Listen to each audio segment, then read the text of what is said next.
उत्तर प्रदेश के संगम नगरी प्रयागराज में कानून व्यवस्था की धज्जी उड़ गई। आपको बता दें, बदमाशों ने कानून का मजाक भी उड़ाया। पुलिस पिट रही है, पत्रकार मौत की लकीरों पर है।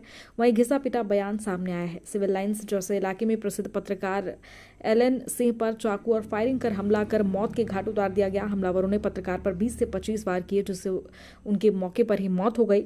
वहीं एलन सिंह लंबे समय तक एक समाचार चैनल के लिए पत्रकारिता कर रहे थे और अपने पेशे में सम्मानित भी माने जाते थे। पत्रकार की जघन्य हत्या पर पुलिस उप महानिरीक्षक का बेतुका बयान पत्रकार को बता रहे व्यक्ति आखिरकार पत्रकार कहने में क्यों गुरेज कर रहे हैं पुलिस उप महानिरीक्षक। वहीं पुलिस उप महानिरीक्षक के इस बेबुनियाद बयान पर पत्रकारों में रोष व्याप्त है। इस घटना से पहले दलित रविंद्र कुमार की हत्या के बाद से इलाके में सुरक्षा और कानून व्यवस्था को लेकर नाराजगी भी बढ़ रही। अब पत्रकार की नृशंस हत्या ने प्रशासन की कार्यशैली पर गंभीर सवाल खड़े कर दिए।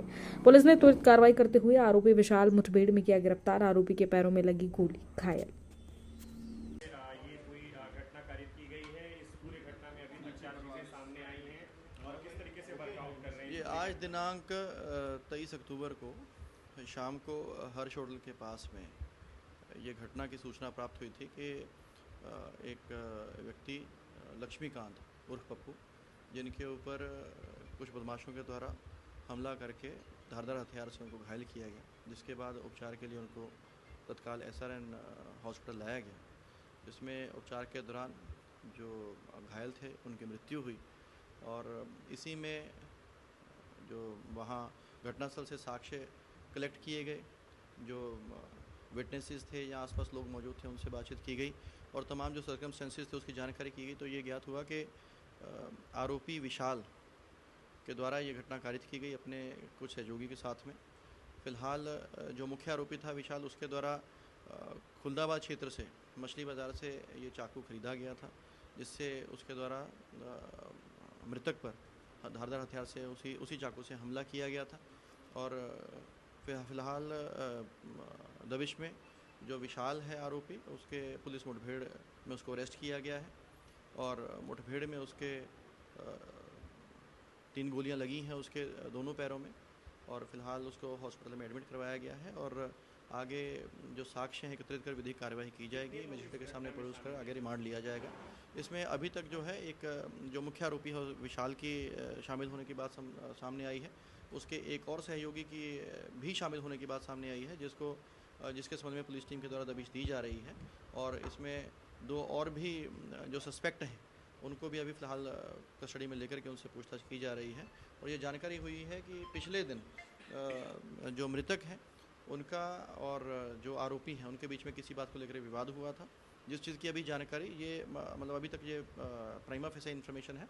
इन सभी तथ्यों की अभी पड़ताल की जा रही है, वेरीफाई किया जा रहा है और जैसे साक्ष्य निकल करके आएंगे उनको संकलित करते हुए आगे जो है अग्रिम विधिक कार्रवाई की जाएगी। घटना के पीछे कारण क्या है सर अभी तक?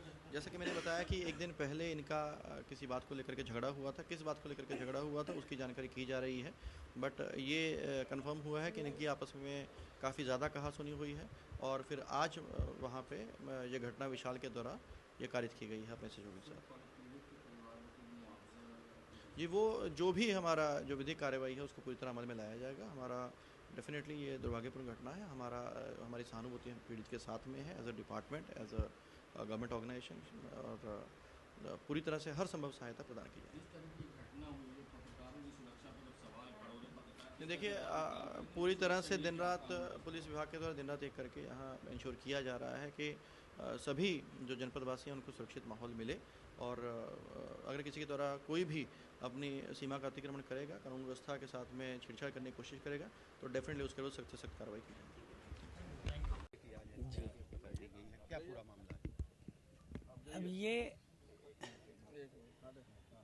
है मेरा चचेरा भतीजा है, आपके पत्रकारिता से जुड़ा हुआ है।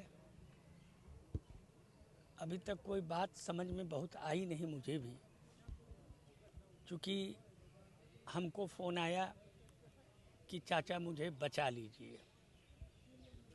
उस दरमियान मैं डॉक्टर UB यादव साहब के यहाँ बैठा था। तत्काल मैंने अपने कुछ जूनियर अधिवक्ता उनको बोल दिया कि भाई तुरंत पहुंच जाओ, और इंस्पेक्टर सिविल लाइन को, और मैं खुद भी तुरंत चल दिया।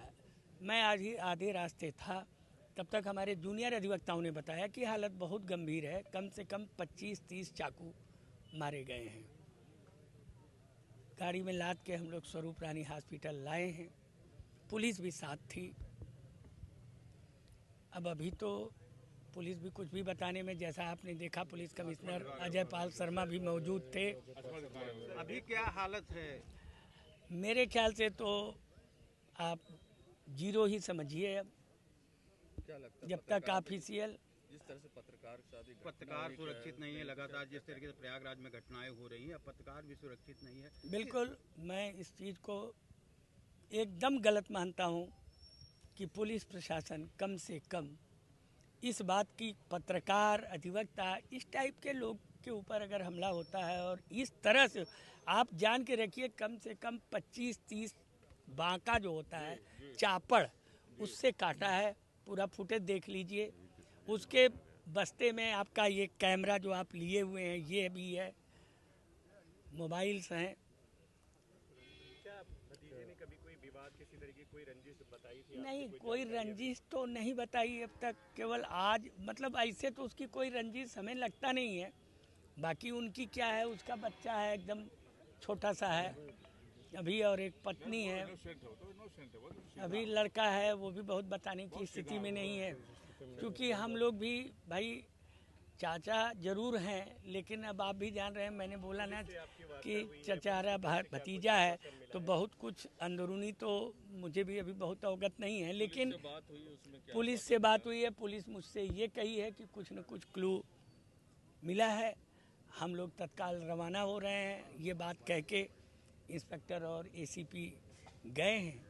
अब बाकी तो आपके एक पुलिस कमिश्नर आए ही थे, वो अपनी, नहीं, मेरा तो ये है कि भाई कम से कम एटलीस्ट जिसने ये घटना घटाई उसे तत्काल अरेस्ट किया जाए और फिर कानूनी कार्रवाई किया जाए। क्योंकि अभी तो फुटेज होगा, तमाम चीज़ें होंगी, उससे भी देख सकते हैं कि कौन आदमी चापड़ लेकर। किस तरीके से एक पत्रकार पर हमला बहुत हुआ जघन्य है, ये जघन्य अपराध है।